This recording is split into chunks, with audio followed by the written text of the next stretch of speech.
दोस्तों नमस्कार। आज की कहानी है माँ के हृदय की विडंबना। तो कहानी शुरू करने से पहले जो भी चैनल पर पहली बार आए हैं चैनल को सब्सक्राइब करें और ऑल का आइकन जरूर प्रेस करें ताकि हमारी आने वाली सभी कहानियाँ आप तक सबसे पहले पहुँचे। तो चलिए शुरू करते हैं आज की एक नई कहानी। मध्यम वर्गीय परिवार में लड़की का विवाह किसी युद्ध जीतने से कम नहीं होता। यदि लड़कियों की संख्या 4 हो तो युद्ध और भी अधिक दिलचस्प हो जाता है। मिताली के परिवार का भी यही हाल था। 4 लड़कियों के बाद मंदिर माथा रगड़ने के बाद एक भाई प्राप्त हुआ। सबसे छोटी बहन को दादी बड़ी भाग्यशाली मानती थी। वह ही तो भाई को बाँह पकड़कर लेकर आई थी। दादी का प्यार मिताली के प्रति कुछ अधिक था, परंतु सबसे अधिक तो पोता प्यारा होता है। 3 बड़ी बहनों की शादी में पिता की कमर टूट चुकी थी और कुछ कर्ज भी सिर पर चढ़ चुका था। बाकी बहनों की अपेक्षा मिताली पढ़ाई में बहुत तेज थी। दादी की कृपा दृष्टि भी उस पर थी, जिसकी वजह से वह बीएड कर पाई और फिर उसकी नौकरी भी जल्दी ही लग गई। स्कूल टाइम से ही मिताली का एक दोस्त था, कमल डॉक्टर की पढ़ाई के लिए शहर चला गया। उधर मिताली के लिए कस्टम डिपार्टमेंट में इंस्पेक्टर पद पर कार्यरत हितेश का रिश्ता आ गया। कमल का कैरियर अभी नहीं बना था, इसलिए मिताली और उसके परिवार ने हितेश को उसके जीवन साथी के रूप में चुन लिया गया। मिताली ने भी कमल में विशेष रुचि न दिखाई और हितेश से शादी कर ली। शादी के बाद मिताली ने एक पुत्र को जन्म दिया। बेटा अभी 3 महीने का ही था। हितेश को एक भयंकर बीमारी ने जकड़ लिया। टेस्ट करवाने के बाद पता लगा कि हितेश को कैंसर है, जो आखिरी स्टेज पर है। अब हितेश चंद दिनों का ही मेहमान था। मिताली पर ही सभी जिम्मेदारियों का बोझ आन पड़ा। नौकरी के साथ छोटा बच्चा, घर की सारी जिम्मेदारियां और फिर हितेश के साथ अस्पताल के चक्कर काटना। हितेश के इलाज के दौरान ही मिताली कमल से मिली थी। वह अब MBBS डॉक्टर बन चुका था। कमल ने हितेश को बचाने के लिए एडी से चोटी तक का जोर लगा दिया। विदेश से भी डॉक्टर्स को बुलाया गया, परंतु हितेश ना बच सका। हितेश की मृत्यु के बाद तो मिताली पर दुखों का पहाड़ सा टूट पड़ा। ससुराल में अभी उसे अभागी मानते हैं, जली कटी सुनाते। सास के तानों ने उसका ससुराल में जीना दुभर कर दिया। मिताली अपने दूध मुँहे बच्चे को लेकर अपने मायके चली आई। कमल के बहुत अधिक समझाने पर मिताली ने अपने ससुराल वालों पर प्रॉपर्टी के लिए केस कर दिया, जिसमें कमल ने उसका पूरा साथ दिया। हितेश की प्रॉपर्टी से मिताली को रहने के लिए एक घर मिल गया था। इसमें कमल ने उसका पूरा साथ दिया था। दोनों में काफ़ी बातचीत होती थी। मिताली भी समझ चुकी थी कि कमल आज भी उससे बहुत प्यार करता है और उससे शादी भी करना चाहता है। प्रॉपर्टी का झगड़ा निपटने के बाद कमल ने एक दिन मिताली को होटल में एक छोटी सी पार्टी के लिए बुलाया। मिताली जानती थी कि कमल उसका हाथ थामना चाहता है। स्कूल के बाद मिताली सीधी होटल चली गई। काफ़ी सारी बातें होती रही। अंत में कमल ने मिताली से कहा, थाम लो मेरा हाथ कि विरह की पीड़ा को भी आराम मिल जाए। भटकते हुए इस बादल को मुट्ठी भर आसमान मिल जाए। मिताली कुछ जवाब ना दिया और वह चुपचाप वहाँ से चली आई। घर पहुंचकर मेड ने बताया कि सूरज अभी अभी सोया है। आज बहुत रो रहा था। बार बार मामा कहकर आपको याद भी कर रहा था। मिताली ने सूरज के पास लेटते हुए धीरे से उसके गालों को छूना चाहा, तो गालों पर आंसुओं की मोटी लकीर बनी हुई थी। मिताली का हृदय ममता से भर गया और वह सोचने लगी कि आज कुछ घंटे ही वह कमल के साथ रही तो सूरज इतना रोया। अगर कमल से शादी कर लेगी तो उसके बेटे का जाने क्या हाल होगा। शायद वह अपने बेटे को अधिक समय न दे पाए। यहाँ पर एक प्रेयसी एक माँ की ममता से हार गई। मिताली ने फ़ोन करके कमल को शादी से मना कर दिया। उसने कहा कि वह अपना पूरा समय अपने बेटे की परवरिश को देना चाहती है। कमल ने भी मिताली पर कोई अधिक जोर जबरदस्ती नहीं की। लेकिन समय बीतता चला गया, सूरज बड़ा हो गया। मिताली के कुशल मार्गदर्शन में वह अपनी हर क्लास में टॉप करता रहा। आईआईटी में सिलेक्शन हुआ और अपनी पढ़ाई पूरी करने के बाद सूरज फिर कनाडा चला गया। बेटे के विदेश जाने के बाद मिताली घर पर अकेली हो गई। सूरज कनाडा में अपनी जॉब और दोस्तों में बिजी हो गया। शुरुआत में वह मिताली को रोज़ फ़ोन करता था, परंतु धीरे धीरे फ़ोन पर बातों का सिलसिला भी कम होता चला गया। अब तो सूरज को इंडिया भी अच्छा नहीं लगता था। वह कहता था, माँ, यहाँ पर बहुत अधिक पोल्यूशन है, हवा भी बहुत खराब है और मुझे सांस लेने में भी बहुत दिक्कत होती है। कितनी गर्मी है यहाँ पर। परंतु मिताली ने कहा, तुम्हारी माँ भी तो यहीं रहती है, क्या माँ को सांस लेने में दिक्कत नहीं होती? क्या माँ को यहाँ गर्मी नहीं लगती? मिताली की अभी प्रमोशन हुई थी। इसी खुशी में एक दिन उसने सूरज को दिन में ही फ़ोन कर दिया।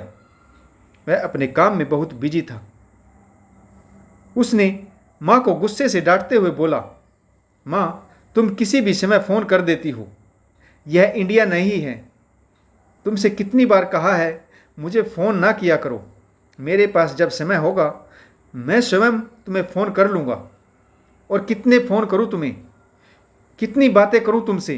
कितनी बार कहा है कि गर्मियों की छुट्टियों में कहीं घूमने चली जाया करो, बाहर की दुनिया देखो, कितना कुछ देखने व समझने को है।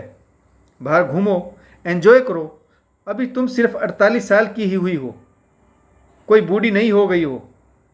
यहाँ पर लोग 90 वर्ष के बुजुर्ग भी खूब एंजॉय करते हैं, अपनी ज़िंदगी में आगे बढ़ते हैं। इंडिया की तरह नहीं कि बच्चों के पीछे पड़े रहो। अब फ़ोन रखो, मेरे पास समय होगा तो मैं आपको फ़ोन कर लूँगा।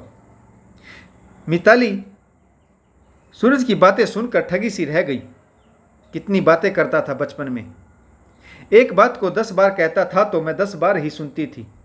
मेरे पास तो बहुत समय था उस समय, परंतु बेटे के पास माँ के लिए समय नहीं। आज तक मैंने बाहरी दुनिया भी नहीं देखी। आज बेटा दिखाना चाहता है, मुझे कहता है कि माँ, दुनिया को समझो। क्या मैंने दुनिया नहीं समझी? छोटा सा था जब मैंने अपने वजूद की लड़ाई लड़ी। मिताली आंगन में कुर्सी डालकर बैठ गई तो शाम को 9 बजे बेटे का फ़ोन आया। सॉरी मॉम, मैं गुस्से में कल कुछ ज़्यादा ही बोल गया, पर माँ, तुम भी तो मेरी मजबूरी समझो। मिताली ने अपनी प्रमोशन की बात बताई तो सूरज ने बधाई देते हुए कहा, माँ, तुम छुट्टियां मनाने कहीं बाहर चली जाओ। बाहर की दुनिया देखोगी तो तुम्हारा मन भी हल्का हो जाएगा। सारी जिंदगी तुमने ऐसे ही बिता दी, परंतु अब तो तुम फ्री हो, अपनी सारी जिम्मेदारियां पूरी कर चुकी हो। अब अपनी ज़िंदगी में कुछ एंजॉय करो, कुछ अच्छा करो, करने की सोचो जिसमें तुम्हें भी अच्छा लगे। मिताली ने कहा, ठीक है बेटा, मैं तुम्हारे पास कनाडा आ जाती हूँ। वहीं पर माँ बेटा मिलकर मेरी प्रमोशन की सेलिब्रेट करेंगे। इस बहाने मैं विदेश भी घूम लूँगी। सूरज कुछ देर के लिए तो चुप हो गया और फिर बोला, माँ, इतनी दूर कनाडा तुम कैसे आओगी? यहाँ आना तुम्हारे लिए आसान नहीं होगा। तुम ऐसा करो, गोवा चली जाओ। तुम्हें समुद्र बहुत पसंद है। मैं समुद्र किनारे किसी रिजॉर्ट में तुम्हारे लिए बुकिंग करा देता हूँ। तुम्हें किसी तरह की कोई परेशानी भी नहीं होगी। जितने दिन चाहो तुम वहाँ पर एंजॉय करना, घूमना फिरना, खाना पीना और ऐश करना। मिताली बेटे का इशारा समझ चुकी थी। जिस माँ ने जीवन का कठिन सफ़र अकेले ही तय कर लिया, जीवन की लड़ाई अकेले ही लड़ी हो, 3 महीने के बच्चे को वयस्क से पुरुष बनते देखा, खून का कतरा कतरा सींच कर जिसने बड़ा किया, कामयाब बनाया और कभी पीछे मुड़कर नहीं देखा, और आज उसके लिए कनाडा का सफ़र कठिन हो गया। मिताली ने बहुत दिनों बाद फ्लोर प्रिंट की एक सुंदर सी साड़ी पहनी। मेकअप की हल्की सी परत से चेहरा भी खिल उठा। माथे पर छोटी सी बिंदी लगाई। खैर, बेटे ने होटल बुक करा दिया। तो मिताली भी गोवा घूमने चली गई। समुद्र के किनारे का नज़ारा वाकई बहुत सुंदर था। एक दिन शाम को मिताली ठंडी ठंडी मध्यम हवा का मजा लेने के लिए समुद्र के किनारे चहलकदमी कर रही थी और छिपते हुए सूरज का दृश्य बड़ा ही मनमोहक था। मिताली ख्यालों में खोई थी। कितने कष्ट थे उसकी ज़िंदगी में। जिंदगी की जंग को जीतकर आज यहाँ तक पहुँची, परंतु साथ कोई नहीं था। जीवन की परेशानियों से अकेले ही लड़ती रही। फिर अचानक ही पीछे से किसी ने मध्यम आवाज़ में कहा, मिताली तुम यहाँ? मिताली इस आवाज़ को पहचानती थी। बरसों का लगाव था। पीछे मुड़कर देखा तो पीछे डॉक्टर कमल थे। दोनों में औपचारिक बातें हुई। कई दिन साथ घूमे फिरे और फिर मिताली को इस साथ की आदत सी पड़ गई।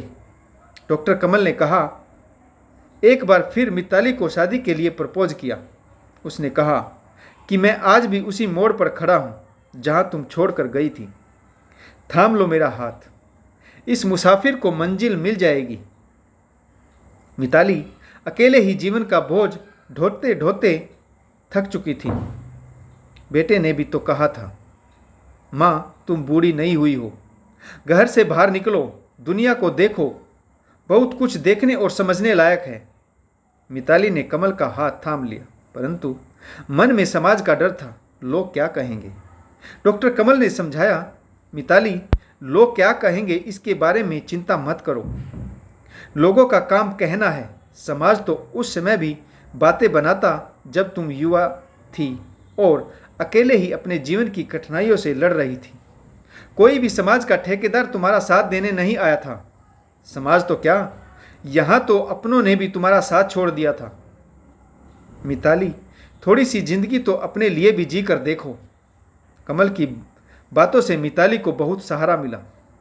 उसने साहस जुटाकर अपने बेटे सूरज से इस बारे में बात की और कहा, बेटा मैं शादी कर रही हूँ। सूरज चौंक गया। किससे कर रही हो माँ? मिताली ने कहा, मेरे एक बहुत अच्छे जानकार हैं, बहुत लंबे समय से उन्हें जानती हूँ। भले इंसान हैं और मेरे ही हम उम्र हैं। जीवन में जब जब मैं थकी हूँ तब तब हर मोड़ पर वह मुझे मिले हैं और मेरा सहारा बने हैं। अब मैं उन्हें हम सफ़र बनाना चाहती हूँ। सूरज ने कहा, माँ तुम हमेशा ही बेतुकी बातें क्यों करती हो? अब तुम्हें मेरे लिए दुल्हन तलाशनी चाहिए और तुम हो कि स्वयं के लिए दूल्हा ढूंढ रही हो। अब इस उम्र में ज़रूरत क्या है? इससे तो बेहतर होता पिताजी के गुजरने के कुछ समय बाद ही आप शादी कर लेती। आपको समाज की जरा भी परवाह नहीं, आपको उम्र का भी जरा भी लिहाज नहीं। मिताली ने कहा, बेटा तुमने ही तो कहा था कि अभी मैं 48 की ही हुई हूँ, बूढ़ी तो नहीं हुई हूँ। फिर तुम ही कह रहे थे कि 90 साल के लोग भी ज़िंदगी को एंजॉय करते हैं। मैं अगले महीने शादी कर रही हूँ और तुम्हें निमंत्रण भी दे रही हूँ। अपनी माँ की शादी में पहुँच सको तो पहुँच जाना, और यदि नहीं आए तो भी एक और कष्ट सहने की हिम्मत है मुझ में। मिताली ने ये इतना कहकर फ़ोन काट दिया। उसे पता था कि सूरज शादी में नहीं आएगा, क्योंकि कथनी और करनी में बहुत फर्क होता है। मिताली और डॉक्टर कमल ने आर्य समाज मंदिर में बहुत ही सिंपल तरीके से शादी की। सूरज की नाराज़गी काफ़ी लंबे समय तक बनी रही, परंतु धीरे धीरे उसने वास्तविकता को स्वीकार कर लिया और डॉक्टर कमल को भी पिता के रूप में अपना लिया। आशा करता हूँ आपको यह कहानी ज़रूर पसंद आई होगी। अगर आपको कहानी अच्छी लगे तो लाइक करें, शेयर करें और हमारा हौसला बढ़ाने के लिए एक कमेंट्स ज़रूर करें। तो कहानी पढ़ने के लिए आप सभी का बहुत बहुत धन्यवाद। जय हिंद, वंदे मातरम, भारत माता की जय और जय जवान जय किसान।